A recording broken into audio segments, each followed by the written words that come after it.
Barry, in what kind of situation you encountered artist Apostolos' work and how you feel the first time you saw his artworks?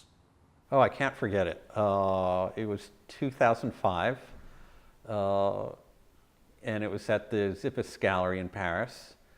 And we wandered into this show, and we saw someone who had such an ease and such a kind of sophistication with the handling of paint and the construction of an image.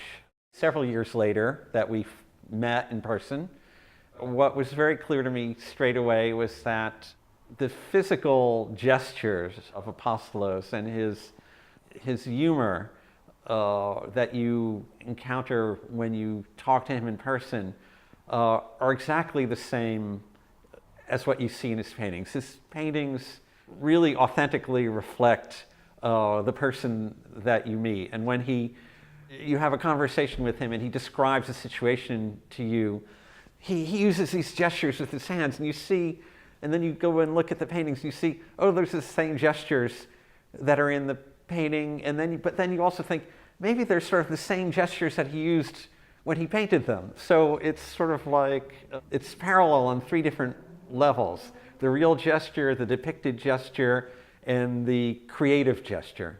You know, right now, just the artists, the kind of multiple way to create artworks. For example, there is still some painting, but more some kind of, especially the younger generation, that tends to do artwork related to installation on the internet, etc., and the multiple media. And compare to this kind of trend, how do you see, Apostolos' practice in the art for the past decades, and how he, as an artist in his age and his times, compared to other kind of international artists?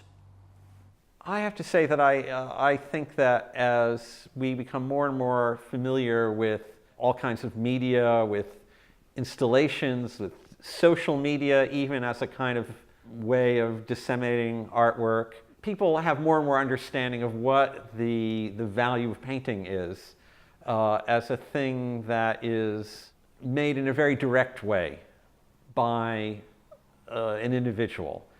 It's almost the same reason why now when, let's say, most music is distributed through digital downloads, we have a kind of revival of people who love to have vinyl records. These days, when we have things that can be manufactured even by 3D printing and so on, people appreciate to a greater extent things that are made by hand and somehow reflective of the physicality of the person that made it. And in the same way, it speaks to their own physicality as a person using the object. I think people understand more now that a painting is an image, but it's also a physical thing, and that you have to be with it in the same space and almost cohabit with the painting to really understand it more deeply. And people want that kind of deeper relationship to an artwork precisely because they've gotten so used to these other kind of speedier, more immediate ways of having a relation to an object. Now, within that panorama of painting, which, as I say, I think is becoming more and more energized these days rather than less so, I think I would compare Apostolos to those painters who work in a very spontaneous and immediate manner, whether they're painters of an older generation like Alex Katz in New York, or painters more or less of his same generation like Marlene Dumas in Holland, or a lot of younger painters who try to create a form of painting that is fresh, it's not overworked, it's not overly predetermined or pre-conceptualized, but it's worked out in the process of painting. The artist Apostolos' work is more well known in Europe, especially. His work was being shown at the Documenta, both in Assen and Kassel. But in China, especially also in the whole Asia areas, probably not so well known in these kind of areas. So you as a curator, how you're going to organize a curator show, to introduce to the Chinese audience? Well, I should also point out that even within Europe, it's only kind of lately that he's become very well known. He really should have become better known much earlier, I think. But I think partly because Greece is a little bit off the kind of main circuits of the art market that are dominated by Germany, England, the US, and so on.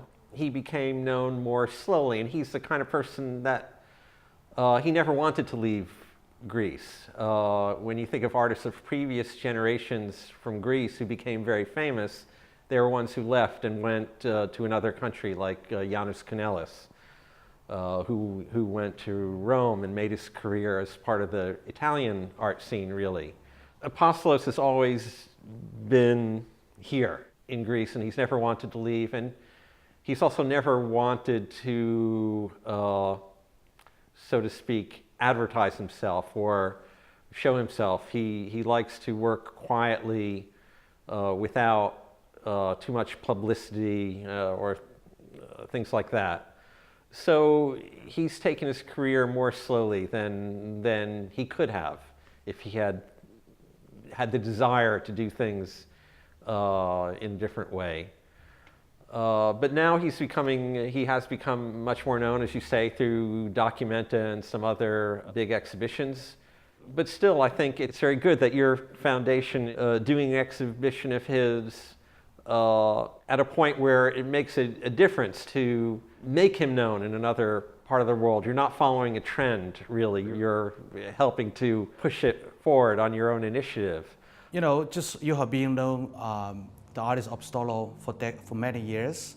So I was happy to see how you comment his art practice, for the past decades or years, step by steps. Any change or anything kind of particularly angle he making his artworks? I think the way that this show will sort of try to explain his work to a new audience is in part simply through the fact that we're going to showcase mostly recent works of his, but in a context where we're showing works of his from every decade, starting in the 1970s, practically when he was still a student, the 80s, the 90s, the 2000s, and then the recent works of the last few years. You'll be able to see what's changed over the decades, what's been consistent over the decades, and I think there's more consistent than not. And so you'll be able to understand the course of his thinking about painting as it's proceeded.